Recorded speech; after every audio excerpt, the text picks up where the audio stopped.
The Borg were right, forced assimilation incoming. Welcome back to Hive Mind, the dawn of telepathic humanity. I'm Adeline Atlas, 11 times published author, and today we dive deep into one of the most unsettling possibilities of our connected future. You've heard of the Borg, those cybernetic beings from Star Trek who assimilated entire species, wiping out individuality and making them part of a collective consciousness. It was fiction. Or was it? In this episode, we'll explore how the rise of brain-to-brain interfaces, neural tech, and collective systems may lead us down the same path. Not through force or war, but through a new kind of assimilation. One that looks like choice. One that's dressed up as progress. But in reality, it's the erosion of autonomy and the rise of mandatory connectivity. Let's start with the big picture. The vision for the future, one that's already being sold by tech companies and governments alike, is a world where we are all connected, where our thoughts are shared, our emotions synchronized, and our behaviors optimized for the collective good. It sounds utopian at first. Humanity finally united in purpose, communication, and understanding. But the price for that unity is steep. This isn't a conspiracy theory. This is happening. The concept of the hive mind, a shared collective consciousness, is moving from sci-fi to reality. Brain-to-brain communication is already being tested in labs, with companies like Neuralink pushing to make it a consumer product. And while they're starting with voluntary participation, medical implants to help the paralyzed walk again, or brain interfaces to boost memory or focus, the long-term vision is much darker. Once we have the technology to link minds, the next step will be integration. Mandatory integration. And here's the kicker. It will be framed as evolution, as progress, as the next step in human development. This is where we start to see the Borg-like future unfold. You might be thinking, I don't want to be part of the hive. I won't allow my thoughts to be shared. I won't be assimilated. But here's the catch. If you don't get linked in, you risk being left behind. There's already talk of brain upgrades becoming a prerequisite for full participation in society. Jobs, education, healthcare, even relationships. More and more, they'll be controlled by whether or not you're connected. The government and corporations won't need to force assimilation. They'll just make it impossible to function without it. Think about how much of your life already revolves around data. Your health, your work, your social interactions. Every day you leave a trail of digital breadcrumbs. Your activity, your thoughts, your habits, they're tracked and sold. So why wouldn't that be the next step? If neural interfaces could be used to track and optimize every aspect of your being, would you have a choice? The question isn't if this will happen, it's when. And more importantly, will you even realize it's happening until it's too late? We're already seeing early-stage versions of this in the workplace. Think about corporate wellness programs that use wearables to track your fitness and health metrics.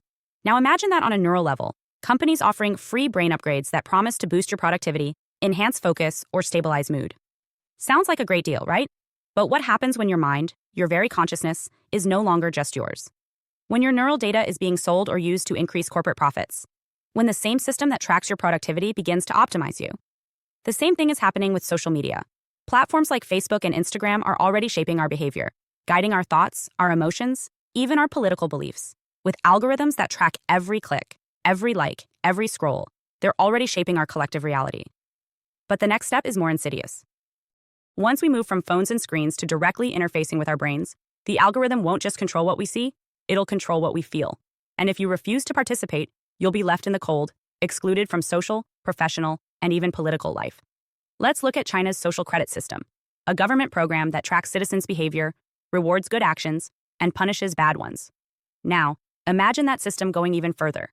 Imagine that your thoughts, your emotions, your mental state are all being monitored and optimized. A thought could be unproductive or subversive and lead to consequences. A negative feeling could trigger a warning. And if you resist, if you refuse to participate in the system, you could be penalized or ostracized, not by law enforcement, but by social networks that hold the power to control your very access to society. This isn't just a dystopian future, it's the beginning of it. And the scariest part is that many people will willingly walk into this trap. They'll do it for convenience. They'll do it for status. They'll do it for health. They'll do it because it's framed as progress. But the moment you hand over control of your mind, your thoughts, your feelings, you no longer own your life. Let's talk about the real danger here. Forced assimilation. Once neural technologies become ubiquitous, once the public is convinced that brain upgrades are essential for success, participation in the hive will become mandatory. Not just to fit in, but to function. Imagine a world where the ability to think for yourself, to maintain mental privacy, is no longer a right, it's a privilege. A privilege only granted to those who willingly connect, who submit their minds to the collective consciousness. You'll hear the same arguments that have been made for every major technological leap. It's for the greater good. It's for efficiency. It's for progress. And once everyone else is plugged in, the pressure to join will be immense. Just as social media became the new normal for communication, so too will brain-to-brain networking become the new normal for human interaction. So, what can we do? First, we have to recognize this danger now. We have to draw a line in the sand, before the systems are too entrenched, before we're told that to succeed in life, we must submit to the hive. We must demand that our minds remain private, our thoughts remain sovereign. Second, we must question the narrative. The narrative that says integration is the key to a better future. The narrative that says we need to be part of a collective consciousness to survive. The truth is, the hive isn't the future. It's a trap. The future belongs to those who can think independently, who can act with their own will, who can protect their consciousness from the forces that seek to control it. And third, we must be ready to resist. Not with violence, not with force, but with awareness. We must wake up to the fact that assimilation doesn't always look like a battle. Sometimes it looks like an invitation, a better life, a free upgrade. But if you're being asked to give up your soul in exchange for convenience, comfort, or even health, what are you really gaining? Let me leave you with this. The Borg weren't just a fictional villain, they were a warning. And now, that warning is becoming our reality. The only question is, will we resist the assimilation before it's too late? Will we keep our minds our own, or will we become part of the collective? Because once you've been assimilated, there's no going back.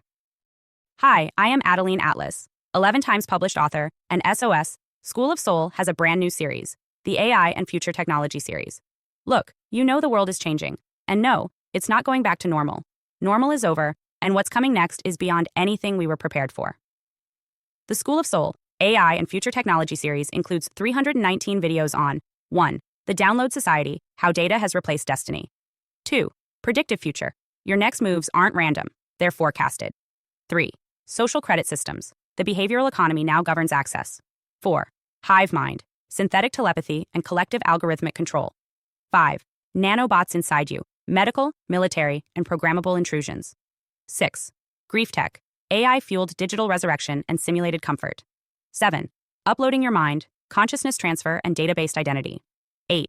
Deep fakes plus AI clones. The replication of reality and identity theft. 9. Quantum humans. The merger of biology with quantum systems. 10. Digital afterlife, where your data goes when you die. 11. Resurrection science, reviving life through synthetic methods. 12. Immortal science, the end of death as we know it. 13. Longevity science, gene editing, anti-aging, and bio-upgrades. 14. Designer babies, engineered perfection before birth. 15.